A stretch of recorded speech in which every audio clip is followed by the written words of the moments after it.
A very good morning, my dear student. Welcome back our social science class.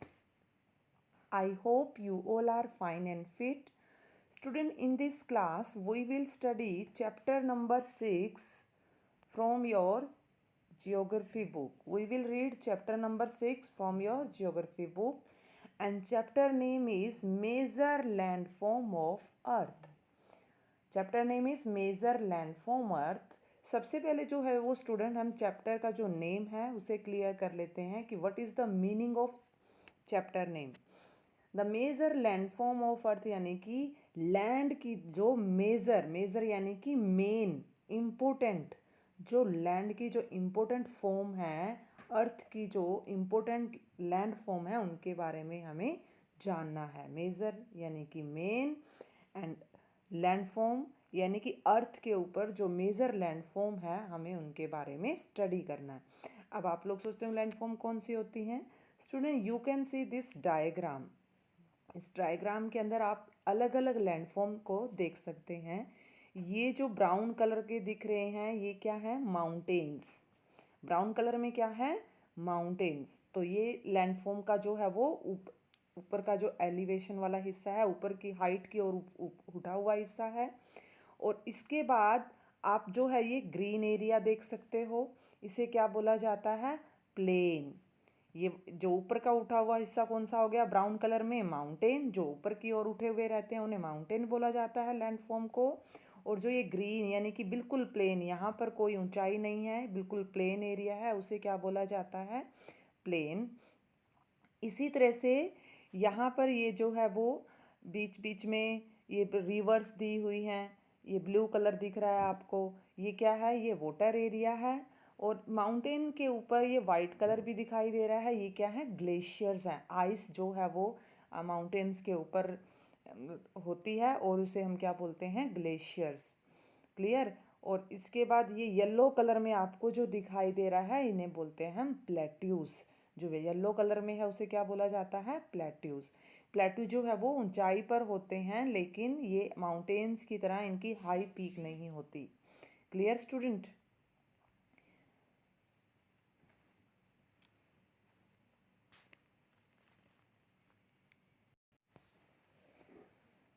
Student, एक दूसरा example मैं देती हूँ। जैसे हम सभी हैं, आपकी क्लास में सभी स्टूडेंट होते हैं, सभी के जो फेस है हमारा वो एक जैसा नहीं होता, अलग अलग होता है। और हमारे फेस पर भी जो हमारे फीचर्स हैं वो अलग अलग होते हैं। कहीं पर हमारी आईज़ होती है, कहीं पर हमारी नोज़ होती है, कहीं पर हमारे लिप्स होते हैं।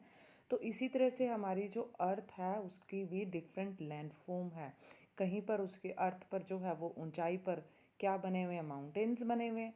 कहीं पर प्लेन एरिया है, कहीं पर प्लेट्यूज हैं। तो आज के चैप्टर में हमने क्या पढ़ना है student? Major landform of earth. चलिए, now start the chapter. You must have seen some of the landform features has shown. You must have seen landform features has shown in the figure 6.1 below. आपने कुछ landform figure देखे होंगे, जैसे कि इसमें दिखाया गया है, कुछ लैंडफॉर्म फिगर देखे हैं। And you will B notice that surface of earth is not the same everywhere. और आपने नोटिस किया होगा कि अर्थ जो है वो हर जगह से एक जैसी नहीं है। कहीं पर अर्थ जो है वो ऊपर उठी हुई है, कहीं पर अर्थ जो है वो बिल्कुल प्लेन है, और कहीं पर अर्थ जो है वो थोड़ी सी ऊपर उठी हुई है। यानी कि अर्थ जो है वो हर जगह से एक जैसी नहीं है। The definite earth has an in sorry the earth has an indefinite variety of land forms. Earth के ऊपर डिफरेंट तरह की जो है वो लैंड फॉर्म है। And some parts of the lithosphere में be rugged and some flat. Lithosphere यानी कि where we are living student, हम कौन से एरिया में रहते हैं? लिथोस्फेयर पर। हमने जो लास्ट जो चैप्टर किया था उसमें हमने अर्थ का जो है वो उसमें क्या स्टडी किया था कि अपनी अर्थ जो है वो कौन कौन सी फॉर्म्स हैं अर्थ की? Biosphere, lithosphere, hydrosphere, atmosphere. And हम कहाँ पर रहते हैं? Where we are living, where human being are living on lithosphere. हम कहाँ रहते हैं? लिथोस्फेयर पर। तो इन्होंने कहा है कि some parts of the lithosphere, lithosphere का कुछ पार्ट जो है वो स्टूडेंट लिथोस्फेयर का जो कुछ पार्ट है वो क्या है, मे बी रगड़, रगड़ मीन्स ऊपर उठा हुआ है, जैसे कि माउंटेन्स हैं, टफ बहुत ही ऊपर की ओर उठा हुआ है, एंड सम फ्लैट, और कुछ फ्लैट है, जैसे कि प्लेन एरिया क्या है, फ्लैट है। And these landform are a result of two process, और ये जो लैंडफॉर्म बनते हैं ये दो प्रोसेस से बनते हैं। You will be amaze to know that, और आप इसको जानकर क्या हो जाओगे, हैरान हो जाओगे कि लैंड के ऊपर या ये इस तरह का जो चेंज होता है, कहीं पर ऊंचाई है कहीं पर प्लेन है, तो इस तरह का ये चेंज क्यों होता है, इसे जानकर आप हैरान हो जाओगे। Why the ground you are standing on is slowly moving, क्यों, आप जिस ग्राउंड पर खड़े हुए हैं ये ग्राउंड जो है वो धीरे धीरे मूवमेंट करता है, जो हमें पता नहीं चलता। हम जिस लैंड पर रहते हैं, हम जहाँ पर खड़े होते हैं, वो लैंड जो है वो स्टूडेंट इंटरनल पार्ट में धीरे धीरे क्या करती है, मूव करती है, धीरे धीरे उसमें बदलाव आते रहते हैं, उसमें चेंजेस होते हैं बिल्कुल स्लो स्पीड में। And within the earth, earth के अंदर continuously movement is taking place, जो अर्थ के अंदर जो है वो कंटिन्यूसली जो है वो चेंज होते रहते हैं। एंड द फर्स्ट और the internal process leads to the upliftment, और जो सबसे पहले होता है, क्या बोला इन्होंने, द फर्स्ट, पहला क्या है, द इंटरनल प्रोसेस, जो इंटरनल यानी कि अर्थ के अंदर वाले पार्ट में, जो हमें नहीं दिखाई देता, अर्थ के अंदर का जो पार्ट है, लीड टू द अपलिफ्टमेंट, वहाँ पर जो है वो चेंज होते हैं, जिससे क्या है, अपलिफ्टमेंट होता है। अपलिफ्टमेंट होता है ऊपर की तरफ उठना, जैसे कि माउंटेन्स ऊपर की तरफ उठ जाते हैं, clear. And sinking of the earth surface at several places, और कहीं पर अर्थ जो है वो, अर्थ का जो एरिया है वो क्या है, पानी के अंदर जो है वो नीचे तक सिंकिंग हुआ रहता है, पानी के नीचे तक डूब जाता है। वो किस लिए, क्योंकि अपनी अर्थ के अंदर क्या है स्टूडेंट, अपनी अर्थ जो है वो कॉन्टिन्यूली क्या करती है, अपनी अर्थ मूवमेंट होती रहती है अर्थ के इंटरनल पार्ट में, और जिसके कारण जो है वो अर्थ का कुछ एरिया ऊपर की तरफ उड़ जाता है, और अर्थ का कुछ एरिया जो है वो पानी के नीचे सिंक हो जाता है, क्लियर। नेक्स्ट, अब नेक्स्ट क्या है अपना, द सेकेंड, और द वो था अपना इंटरनल, यानी कि अर्थ के इंटरनल पार्ट में अब क्या होता है, अब बात आती है the second external process. External यानी कि अर्थ पर आउटर साइड पर, वेयर वी आर लिविंग, अर्थ के बाहरी पार्ट पर, जहाँ पर हम लोग रहते हैं, उसे क्या बोला जाता है, एक्सटर्नल प्रोसेस, यानी कि बाहरी तौर पर क्या चेंज होते हैं अर्थ में। द सेकेंड और the external process is the continue wearing down, earth का जो बाहरी हिस्सा है वो लगातार क्या है, वियरिंग डाउन करता है, कटता रहता है, लगातार जो है वो कटता रहता है। And rebuilding of the land surface, और लैंड सरफेस को जो है वो रिबिल्ड करता रहता है। And the wearing away of the earth surface is called halogen, और अपनी अर्थ जो है वो कॉन्टीन्यूसली जब ये कटती रहती है उसे हम क्या बोलते हैं, एरोजन। अर्थ सरफेस पर, अर्थ के ऊपर जो ये लगातार जो वियरिंग होता है इसे हम क्या बोलते हैं, एरोजन, यानी कि मिट्टी का कटना। The surface is being lower by the process erosion and rebuilt by process of deposition। लगातार जो अर्थ जो है वो अपनी वियरिंग डाउन करती रहती है, लेकिन ये बाद में जो धीरे धीरे डिपोजिशन भी हो जाता है, इसका रिबिल्ट भी होती है। जब ये बाद में कटने के बाद रिबिल्ट होती है उसे क्या बोला जाता है, deposition. And these two process are carried out by running water, ice and wind. अब पहले क्या है, अपनी अर्थ जो है वो कॉन्टीन्यूसली जो है वो कटती रहती है, लेकिन फिर बाद में वो रिबिल्ट होती है, रिबिल्ट उस प्रोसेस को हम क्या बोलते हैं, डिपोजिशन। एंड इस तरह का ये जो प्रोसेस है डिपोजिशन, ये किसके कारण से होता है, ये आइस, वाटर एंड विंड, यानी कि एरोजन एंड डिपोजिशन, ये दोनों ही प्रोसेस जो है वो पानी के द्वारा, आइस से एंड विंड से। किस तरह से, जिस तरह स्टूडेंट एक एग्जाम्पल, बारिश आती है, रेन होती है, रेन जब हैवी रेन फ्लो होता है तो अपने साथ वो मिट्टी को बहा कर ले जाती है, यानी कि मिट्टी कटती रहती है, और उसे क्या बोला जाता है, एरोजन बोलते हैं। उसी तरह से आइस भी, जब ग्लेशियर्स के ऊपर आइस मेल्ट होती है, उसके रास्ते में जब वो मेल्ट होने के बाद वाटर की फॉर्म में आती है, उसके वे में जितने भी कंकर पत्थर या सेडिमेंट्स होते हैं वो अपने साथ फ्लो करके ले आती है। उसी तरह से विंड जब फ्लो करती है, विंड भी अपने साथ जितने भी सेडिमेंट्स होते हैं, कंकर पत्थर, उनको अपने साथ उड़ा कर ले जाती है। और जहाँ पर आइस, वाटर एंड विंड इस मटेरियल को, इस सेडिमेंट को इकट्ठा कर देती है, उसे क्या बोला जाता है, डिपोजिशन। Clear student? वो जब अपने साथ काट कर लेकर आता है वाटर, आइस और विंड, किसको, कंकर पत्थर मिट्टी को काटती है, उसे क्या बोलते हैं, एरोजन बोलते हैं। और एरोजन को जब ये आइस, वाटर और विंड अपने साथ बहाकर एक जगह पर इकट्ठा कर देते हैं, उसे क्या बोला जाता है, डिपोजिशन। क्लियर? उसे क्या बोलते हैं, deposition. Broadly we can broadly broadly we can group different landform depending on elevation and slope as mountain। हम जो है वो अर्थ को जो है वो एलिवेशन के बेस पर, स्लोप के बेस पर जो है वो माउंटेन, प्लेट्यू और प्लेन्स में जो है वो डिवाइड करते हैं। Clear student? यहाँ तक सभी को क्लियर? नेक्स्ट है अपना, अभी हमने क्या, ये अभी तक हमने पढ़ा कि अपनी अर्थ जो है वो, अर्थ की जो है वो डिफरेंट लैंडस्केप है। और वो लैंडस्केप, डिफरेंट लैंडस्केप बनी कैसे, लैंडफॉर्म बनी कैसे, वो कैसे बनी, इंटरनल पार्ट के कारण। इंटरनल पार्ट में चेंज होते हैं। इंटरनल पार्ट में क्या होता है, अर्थ जो है वो कॉन्टिन्यूसली मूवमेंट करती है, कॉन्टिन्यूसली मूव करती है अर्थ के इंटरनल, अंदर वाले पार्ट में, जिसके कारण कुछ पार्ट जो है वो अर्थ का ऊपर की तरफ उठ जाता है और कुछ जो है वो सी के अंदर डीप जो है वो डूब जाता है। फिर होता है अर्थ के ऊपर वाले पार्ट में, वे जहाँ पर हम लोग रहते हैं, यहाँ पर भी चेंज होते हैं बाहरी, आउटर साइड में। आउटर साइड में क्या होता है, रेन होती है। रेन क्या करती है, बारिश के पानी को, जो बारिश का पानी क्या करता है, लैंड का जो एरिया होता है, मिट्टी होती है, उसे कट कट करती रहती है और पानी के साथ बहा कर ले जाती है। इसे क्या बोला जाता है, इसे एरोजन बोला जाता है। और फिर जहाँ पर ये चीज़ें इकट्ठी होती हैं उसे क्या बोला जाता है, डिपोजिशन। और ये डिपोजिशन और एरोजन किसके कारण होता है, वाटर के कारण, आइस के कारण और विंड के कारण होता है। क्लियर? और हम जो लैंड की फॉर्म है उसे कितने हिस्सों में डिवाइड करते, तीन में, माउंटेन, प्लेट्यू एंड प्लेन। आज का जो अपना चैप्टर है स्टूडेंट, अपने इस चैप्टर में हम इन तीन चीज़ों को ही, ये जो तीन जो कंसेप्ट है इनको ही क्लियर करने वाले हैं। क्लियर? तो सबसे पहले हम करते हैं माउंटेन। अब माउंटेन पहले हमने करना है, माउंटेन के बारे में पढ़ेंगे अच्छे से, उसके बाद हम प्लेन्स के बारे में पढ़ेंगे, उसके बाद हम प्लेट्यू के बारे में पढ़ेंगे। क्लियर? आज का जो चैप्टर है अपना, ये जो 6 चैप्टर है, 6 चैप्टर में हमने लैंड के डिफरेंट लैंडफॉर्म के बारे में स्टडी करना है। Clear? A mountain is any natural elevation of the earth surface.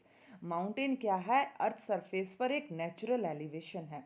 Elevation यानी कि ऊपर की उठाव, जैसे कि आप देख सकते हो ये माउंटेन है, ये ऊपर की तरफ उठा हुआ है, ये नेचुरल एलिवेशन है। यानी कि इंसान ने नहीं बनाया, ये नेचर ने बनाया हुआ है, ऊपर की तरफ उठा हुआ नेचुरल एलिवेशन है अर्थ सरफेस के ऊपर। ठीक है? And the mountains may have a small summit and a broad base. Mountain का जो बेस होता है वो कैसा होता है, ब्रॉड होता है, यानी कि बिल्कुल चौड़ा होता है बेस, और ऊपर की तरफ क्या हो जाती है, कोनिकल शेप हो जाती है। ये आप देख सकते हैं माउंटेन का जो बेस है वो कैसा है, बिल्कुल वाइड है, ब्रॉड है। लेकिन ऊपर से माउंटेन कैसे होते हैं, पीक होते हैं, ऊपर से माउंटेन छोटे हो जाते हैं, कम हो जाते हैं।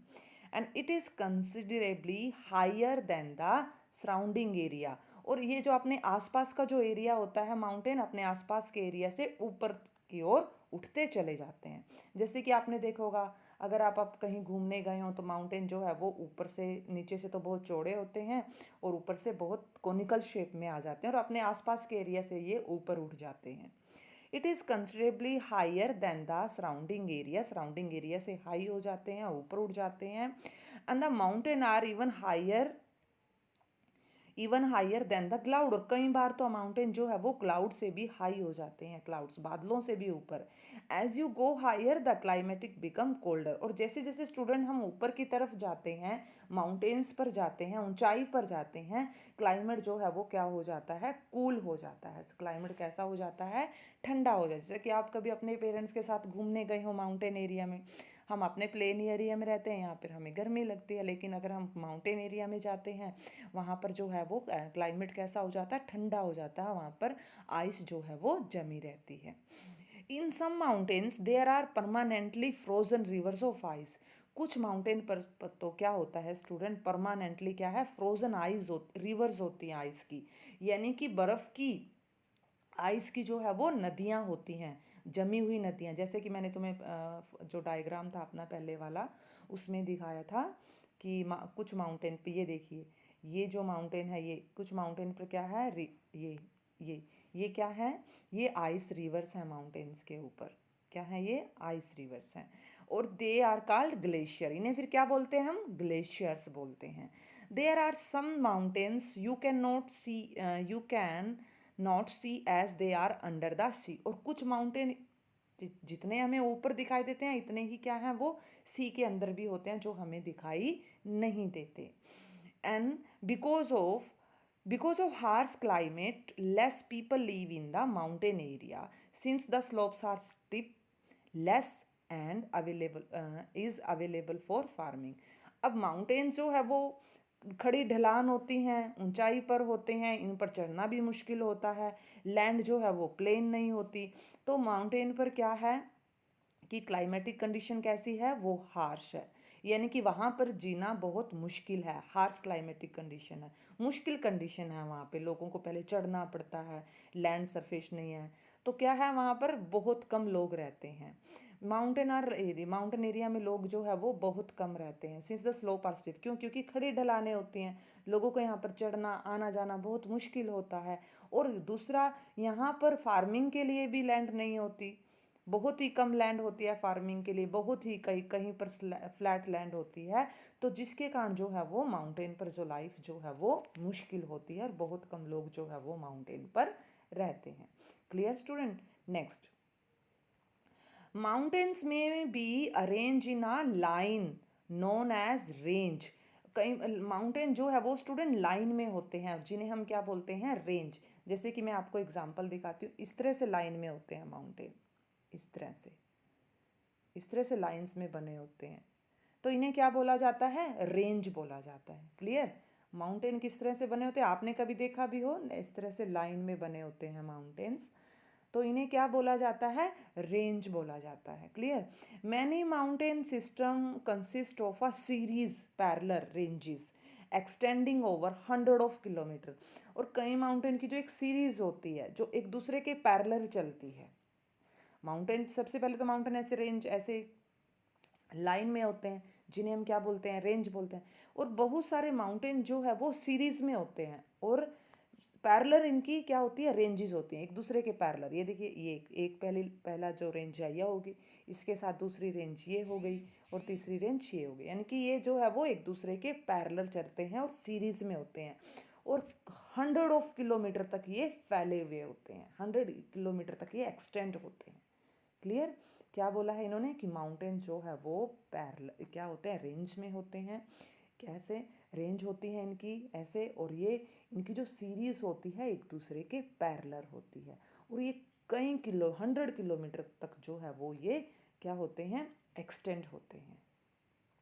एग्जाम्पल क्या है, हिमालय भी इसी तरह का एग्जाम्पल है, हिमालय की भी अपनी एक सीरीज है, माउंटेन सीरीज है। And the Alps and the Andes are the mountain range. ये और एशिया कहता है कि हिमालय की भी अपने माउंटेन रेंज है, एल्पस जो माउंटेन है उसकी भी इसी तरह से रेंज बनी हुई है, और एंडेज की भी जो है वो इसी तरह से रेंजेस हैं। Clear. Europe and South America, Europe Europe and South America respectively mountain are vary their height and shape.